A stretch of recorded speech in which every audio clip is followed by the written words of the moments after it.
In 2004, as I told you, I was very much part of the campaign for පයකට, where UPFA government had a majority. And then 2005 did Alut Sri Lanka for when Mahinda Rajapaksa was contesting as the presidential candidate. And then there came another challenge in 2010 when the army commander who decided to contest for the presidential election. Then we developed a campaign, Suba Anagatya.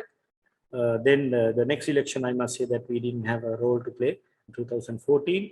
Then in 2019, I managed to develop the strategy, the winning campaign of President Gotabaya Rajapaksa. If you're asking me the question whether I have done more than what my professional periphery, yes, it became my dream, because after having a very close association with him during the war, especially because of this APIIT MBA campaign, so it was my conviction at that time that if we have a person like him as a leader of this country, that we would be able to see something really different.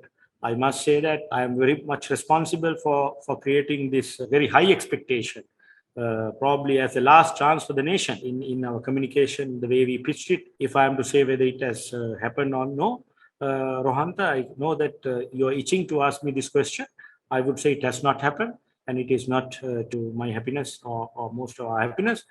That this brand that you brought to Sri Lanka in 2019 is not performing, and everybody is right now blackguarding. And when I met you even 2 days back, I said, what is happening? I mean, are you hurt? Because there are things you can do and there are things you cannot do.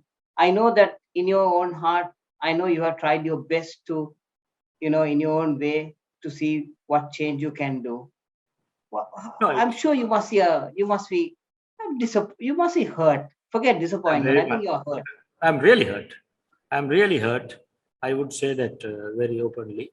I was very hurt about it, because the expected offering, expected results, when they don't come the way we expect it to be, and sometimes it is the exact opposite of what we expected of a brand or of a product of meaning this nature, it is very hurtful. And the thing is, this is completely beyond. I mean, if you take a commercial entity, controls are much easier. Here it's very difficult. So only thing is that we can be happy that our intentions were genuine as far as what we did. Outcome, it's beyond our control. And because you asked me this question whether I am upset, I am hurt. Yes, is the answer. And which upsets me the most is that unlike any other communication involvement, here we have compromised a lot, and me personally also compromise a lot. What I value in my life is the social equity that we have built over a long period of time. Today, people sort of equate us to, this Rajapaksa regime, the Rajapaksa this, Rajapaksa that, and they probably look at us, they are looking at us as the sort of maybe stooges, as we generally call it. We are not that. We like what we did with APIIT. We had the same belief. So I think it is up to the people, the stakeholders on that side to not disappoint and try to deliver the expectation of the people who would, let's say, in a conventional sense, we can call it consumers, though they are not, but their expectations are high. They are as disappointed. So we are together. We are a disappointed bunch of people, a large bunch of people. My question to you is, you work with your heart. Would you ever do another campaign for a potential president to be? As I told you very clearly, it looks like to me that it is something that where we have no control over. So I don't think I would want to go through this pain of mine again, because I am, as we all know, I'm a happiness man.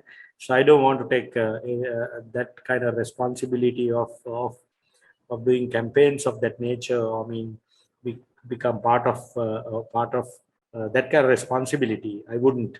I respect what you're saying, but I think Sri Lanka requires people like you for the next 10 years. And I mean, there are some brands that fail, and when they fail not because the communication is poor, but the brands that have not performed for their own reasons. So I think I hope you will reconsider that decision in the next 3 to 4 years, because I mean, Sri Lanka needs all what it takes to get us out of. These are getting out saying, guys, I want to do something for the country. People who have gone out of the country, Dilip has already left the country. This crowd is here. They can't go anywhere.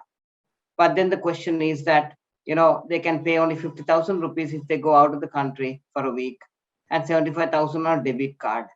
Things are looking very tough for a young businessman, 24 to 27 years old, wanting to go and see the world. I mean, what advice would you give this youngster?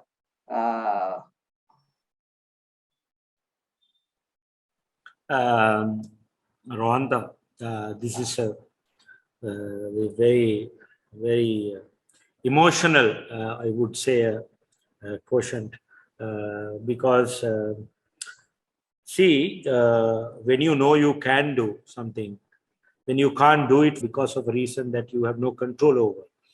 And Sri Lanka is being, I mean, I wouldn't even call it a third world country. For me, it's really a first world country in most of the aspects of the world. If you look at it, it's a beautiful country. It's not, you know that it is. I'm not saying because we have to say it's a beautiful country. It's a beautiful country with some beautiful people and with strong values. Though we have sort of don't see it the same way. If you look at it from a positive perspective, we are a very, very positive bunch of people, and we have gone through from the time that I was born, from the strikes to revolutions or the insurgencies to the wars to tsunamis to Easter attack, whatever you call it, we have still been a robust nation. I mean, we really have been a robust nation. I don't think one should really lose faith. This is, I must tell you, though I know that it is not so. It's a global pandemic. I don't think we are managing it well in terms of managing the macro aspects of it. That is why you're asking me this question. But when people say that that they want to leave the country, or when they are looking, they see other opportunities outside, I would say it's not really so. I think Sri Lanka still offers you so much opportunities. Sadly, it is not being able to. We are not being able to use it to the full potential because this corrupt political situation, which has been sort of lasting for long period, and where we no control over the system. But still, for all, I think as Sri Lankans, as a youthful Sri Lankans, if you are looking at your students, I must tell you that look for opportunities. There are plenty of opportunities. It's finally not try to achieve going and doing something in some country. It is being a first class citizen in your country, and having the satisfaction of having your relatives together, friends together, enjoying enjoying your own culture, enjoying being part of your civilization. And if you want to think, okay, I can go to any country, I can do some job, it is like an option only. It's not the main thing. Main thing is to sort of be here and become part of the development of the company and enjoy, take part of the share, and for your personal material satisfaction. And that's what we should do. And I don't believe that believe that yeah, everything is this, everything is that. It's not so. I think we should wake up with this positive feeling that we can look for opportunities to grow, to do well, and to become part of a bigger growth in this nation.